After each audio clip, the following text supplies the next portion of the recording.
संजय के हाथ में गोली लगी थी। वो और अभिनव रात के अंधेरे में एक पतली सी गली में छुपे हुए थे। बेटा जल्दी बाहर आ।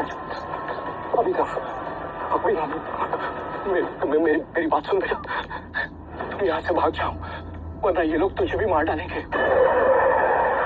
बाहर सड़क पर उनकी गाड़ी खड़ी थी और उसी गाड़ी के पास खड़ा था राणा। अभिनव बाहर आओ बेटा, समझ के जिसने संजय को गोली मारी थी। अरे पापा मैं आपको छोड़ के नहीं जाऊँ। जिद मत कर अभिनव। बेटा देख, मैं तो अपनी जिंदगी जी चुका हूँ, अब जो भी करना है तुम्हें करना है, सब कुछ तुम्हें संभालना है। मेरी बात सुन, एक बार यहाँ से जाए उसके बाद दोबारा मुड़ के मत देखना, ठीक है? संजय ने कहा और अपनी उंगली में से एक सोने की अंगूठी निकालकर अभिनव को थमा दी। उस पर टी लिखा हुआ था। और एक बात हमेशा याद रखना, अपनी आखिरी सांस तक लड़ना है, समझ गया ना टाइगर? संजय ने अभिनव के माथे को चूमा। Run tiger, run! और अपनी बंदूक लेकर उन लोगों का सामना करने के लिए गली से बाहर निकल गए। संजय जैसे ही अपनी गाड़ी के पास पहुंचे तो राणा ने संजय पर बंदूक तान दी। टाइगर, इस कमीने का चेहरा मत भूलना।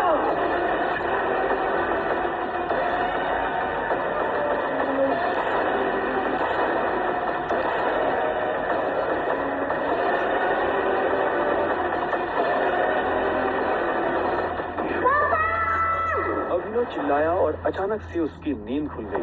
पसीने में तरबतर अभिनव अपने बिस्तर पर उठकर बैठ गया और गहरी सांसें लेने लगा। 18 साल, पिछले 18 सालों से ये सपना इसी तरह से अभिनव को परेशान कर रहा था। अभिनव ने पहले अपनी उंगली में पहनी उस अंगूठी को देखा और फिर बाथरूम की तरफ बढ़ने लगा। अभिनव गुड़गांव में रहता था और डिलीवरी बॉय का काम करता था। हालांकि इस काम में उसका मन नहीं लगता था, लेकिन अनाथ आश्रम से निकलने के बाद उसके पास ये करने के अलावा और कोई चारा नहीं था।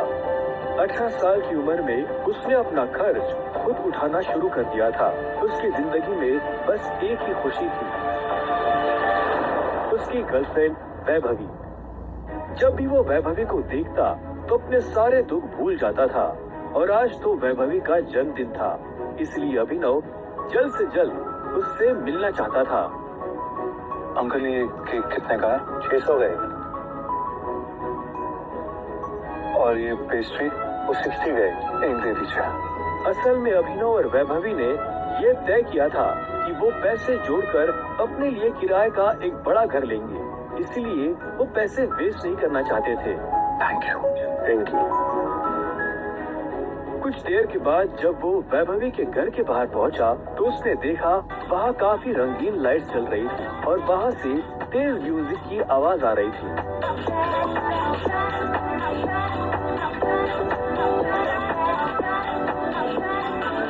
वैभवी, ये सब क्या है? ये कौन है वैभवी? देख नहीं रही है, डिलीवरी बॉय है। पर हम तो केक मंगवा चुके थे ना, फिर तूने पेस्ट्री क्यों मंगवाई? ओह याद आया, ये तो वही डिलीवरी बॉय है ना जिसको तू डेट कर रही थी।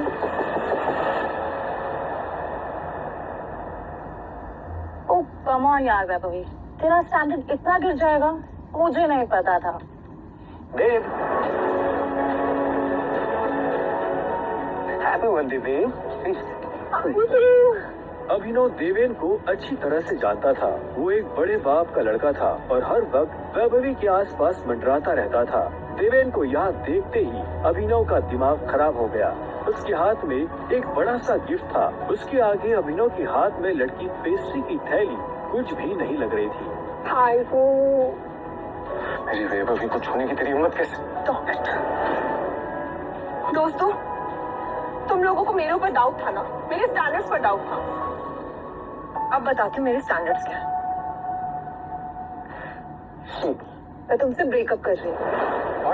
और नहीं तो क्या, बेचारी कब तक तुझ जैसे गरीब के साथ ऐसी आधी पेस्ट्री खाती रहेगी। सारा तेरी मौत कैसे तो ये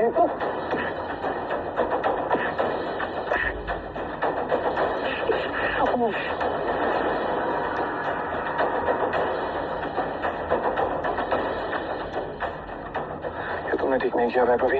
और अभिनव वहां से निकल गया। वो उन दोनों की शक्ल अब और नहीं देखना चाहता था। उसकी आंखों में आंसू थे और उसका दिल बुरी तरह टूट चुका था। हर घूंट के साथ उसकी आंखों के सामने वो दृश्य आ रहा था जिसमें देवेंद्र वैभवी के गालों को चूम रहा था। ये तुमने अच्छा नहीं किया वैभवी, तुमने बिल्कुल अच्छा नहीं किया। बहुत गलत किया तुमने मेरे साथ, बहुत गलत किया। अभिनव धोखे के नशे में डूबकर बेहोश हो चुका था, लेकिन उसके लिए ये रात यहाँ खत्म नहीं होने वाली थी। उधर जब अभिनव सड़क पर बेहोश हो गया था, तब इधर सनी सिंह अपनी गाड़ी में बैठा बेचैन हो रहा था। सनी सिंह की बहन अनन्या उसके गले का कांटा बन गई थी। सनी अपने दादा हरदेव पाल सिंह की नजर में आने के लिए और अनन्या को रास्ते से हटाने के लिए कुछ भी कर सकता था, और आज वो अपनी गाड़ी में अपने आदमियों के साथ निकल पड़ा था अपनी बहन को सबक सिखाने के लिए।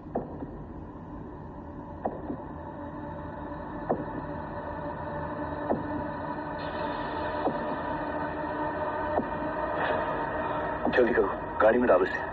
सुबह होने से पहले अगर हमने इसको अनन्या के कमरे में नहीं डाला तो ऐसा मौका दोबारा नहीं मिलेगा। क्विक।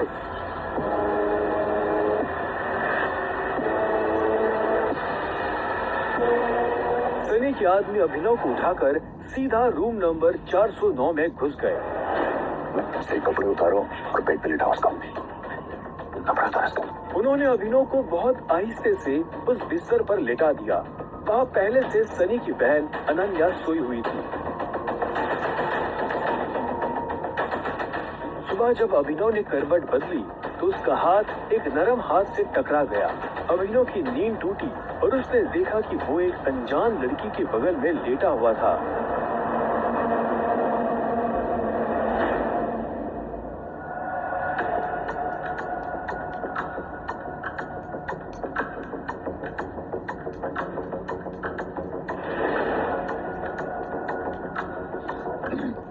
कौन हो तुम? तुम मेरे कमरे में क्या कर रहे हो?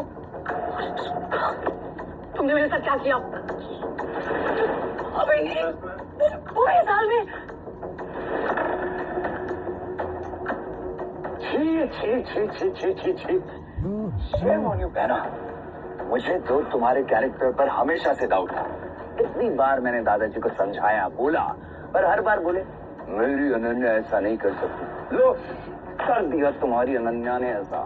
अब पता है दादाजी को उनकी पोती की जो रंग रलियां चल रही है इनका से लाइव टेलीकास्ट दिखाने के लिए मैंने उन्हें यहाँ बुला लिया। भाई कुछ नहीं पता, भरोसा करिए। क्या हुआ, कैसे हुआ? मैं जानती सकती इस लड़के को, नहीं जानती भाई। मैं भी, और हम दोनों के बीच में कुछ भी नहीं हुआ। इससे पहले कि अभिनव सफाई देता, अनन्या और सनी के दादा हरदेव पाल सिंह कमरे में पहुंच चुके थे। उनके पहनावे से समझ आ रहा था कि वो बहुत अमीर आदमी थे। अनन्या को इस हाल में देख उनकी आंखें गुस्से में लाल हो गई थी। मुझे तुमसे ये उम्मीद नहीं थी। दादाजी, सोच से वैसा बिल्कुल नहीं है। अनन्या, तुम्हें अच्छे से नियम पता थे, फिर भी तुमने सारे नियम तोड़ दिए। नहीं दादाजी, नहीं। और तुम? जब अभिनव की नजर हरदेव से मिली तो उसे लगा कि वो अपनी आंखों के सामने मौत देख रहा है। तूने मेरी पोती के साथ रात गुजारी है ना? आज से हमारे परिवार के कानून के हिसाब से तू सिंह परिवार का दामाद है। हम दोनों के बीच में लेकिन कुछ हुआ ही नहीं है। दादाजी, कुछ नहीं हुआ है। कुछ नहीं किया ना तुम लोगों ने, तो क्या ये था?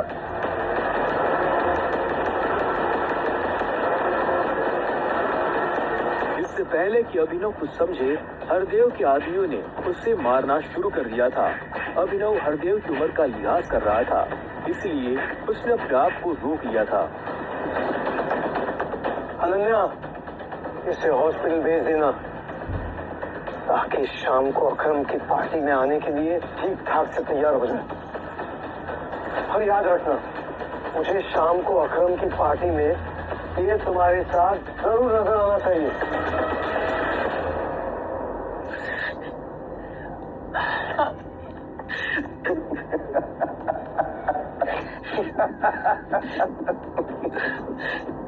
क्यों मेरी जिंदगी बर्बाद कर दी तुमने? क्यों? अभिनव के पास इस सवाल का कोई जवाब नहीं था। वहां जाकर अभिनव शाम को होने वाली पार्टी के लिए तैयार होने लगा। उसे हरदेव और उसके आदमियों का डर नहीं था। वो जानता था कि अनन्या पहले से काफी मुश्किल में थी और वो अपनी वजह से उसकी मुश्किलें और नहीं बढ़ाना चाहता था। अभिनव के पास ले देकर सिर्फ एक ब्लेजर था, वो भी उसके पापा का। वो जगह जगह से फटा और उधड़ा हुआ था, लेकिन जब अभिनव ने उसे पहना तो उसकी खूबसूरती ने ब्लेजर की सारी कमियां ढक दी। अभिनव का अंदाजा सही था, अनन्या का घर काफी बड़ा था। वो एक अमीर परिवार की लड़की थी। जितना अभिनव महीने का कमाता था, उतने की अनन्या ने सैंडल्स पहनी हुई थी।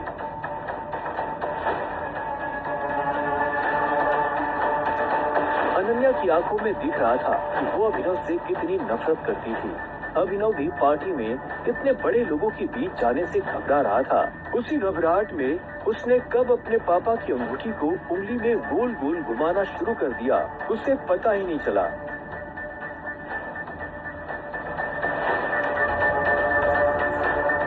इस अंगूठी को उतार दो प्लीज, बहुत गर्मी लगती। सॉरी, पर ये अंगूठी मेरा सब कुछ है।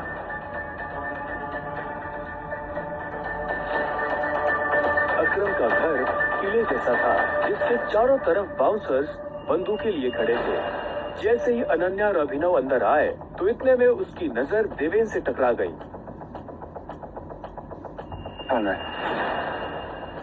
तुम यहाँ क्या कर हंस साले? किसमें हंस कर? अनन्या पागल हो गई हो तुम। इस सड़क छाप में ऐसा क्या देख लिया उससे शादी कर ली? जुबान संभाल के बात कर, नहीं तो क्या कर लेगा तू? बोलना, क्या कर लेगा? देवेन भी तैश में आ गया। अभिनव उसके ऊपर हाथ उठाने ही वाला था। इतने में उन दोनों का झगड़ा देख पार्टी का ऑर्गेनाइजर अकरम वहां पहुंच चुका था। क्या हो रहा है यहाँ?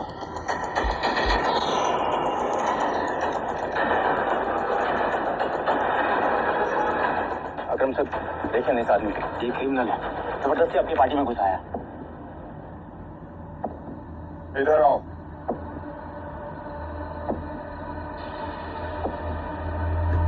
कौन हो तुम और यहाँ कैसे आए? एक्चुअली ये मेरे पति है। अकरम को अनन्या की बात पर विश्वास नहीं हुआ। तुम इस पार्टी में इनवाइटेड नहीं हो। इससे पहले कि मैं पुलिस को बुलाऊं, चले जाओ यहाँ। Thank you Akram sir. तुम इससे दूर हो, साला गरीब कहीं का। रुको। अकरम भागते हुए अभिनव के पास गया और उसकी अंगूठी को देखने लगा। मुझे तुमसे कुछ जरूरी बात करनी है, अकेले में। अच्छा, चलो। अकरम ने कहा और अभिनव का हाथ पकड़कर उसे अपने साथ अंदर ले जाने लगा। अनन्या, देवेन, सनी और पार्टी में मौजूद बाकी लोग ये देख हैरान हो गए थे। कुछ देर बाद जब वो अकरम के कमरे में पहुंच गए तो अकरम ने दरवाजा बंद किया और अभिनव के पास आकर बोला, मैं तुम्हारी ये अंगूठी देखना चाहता हूँ।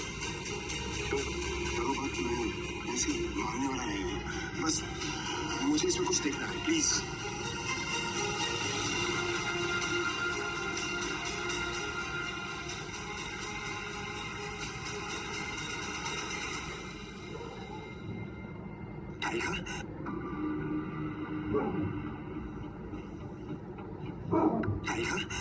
अभिनव ने अकरम के मुंह से ये शब्द सुना तो वो हैरान हो गया।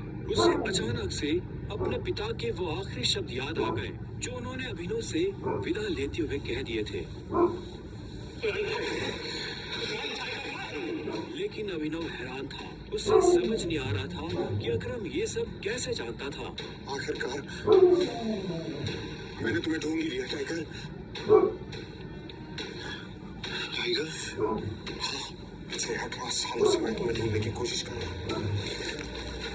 तुम हमारे टाइगर हो, हमारी हजारों करोड़ों की एम्पायर की वारिस, जिसे हम 3 दोस्तों ने मिलकर शुरू किया था। मैं, तुम्हारे पापा संजय गढ़वाल और राणा गंगोत्री। वो देखो। इतना कहते ही अकरम ने दीवार पर टंगी एक तस्वीर की तरफ इशारा कर दिया, जिसमें संजय, अकरम और राणा तीनों मौजूद थे। राणा को देख अभिनव को झटका लगा। उसकी आंखों के सामने वो सपना फिर से हरा हो गया, जो वो हर सुबह देख कर उठता था। उस रात अभिनव के पिता को जिस आदमी ने गोली मारी थी वो राणा था। दोस्त होने के बावजूद राणा ने अभिनव के पिता के साथ गद्दारी की थी। अभिनव की आंखें चिंगारी सी लाल हो गई। क्या हुआ? तुम इतना गुस्से में क्यों? नहीं, मैं ठीक हूँ। आप मुझसे कुछ कहना चाहते थे? हाँ, तो मैं तुम्हें हमारी कंपनी द माफिया किंग के बारे में कुछ बताने वाला था, जिसे हम 3 दोस्तों ने मिलकर खड़ा किया था। द माफिया किंग, जिसके नाम से पॉलिटिशियन, सेलिब्रिटीज, इस देश का सबसे बड़ा आदमी भी कांपता था। लेकिन तुम्हारे पापा के जाने के बाद सब कुछ बिखर गया, और इस दौरान हमारे कई दुश्मन खड़े हो गए, जिसमें सबसे बड़ा दुश्मन है इकबाल शेखावत। वो तुम्हें कई सालों से ढूंढने की कोशिश कर रहा है, ताकि तुम्हें मारकर वो हमारा नामो निशान खत्म कर देना चाहता है। फिलहाल द माफिया किंग का सारा काम राणा का बेटा मोंटी संभाल रहा है।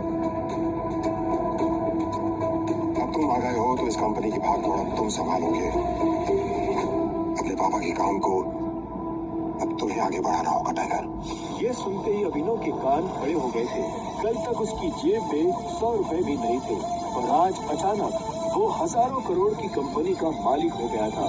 अब आगे क्या होने वाला था? अभिनव अपने पिता की मौत का बदला ले पाएगा? कैसे एक डिलीवरी बॉय संभालेगा अपने पिता की हजारों करोड़ की कंपनी द माफिया किंग को?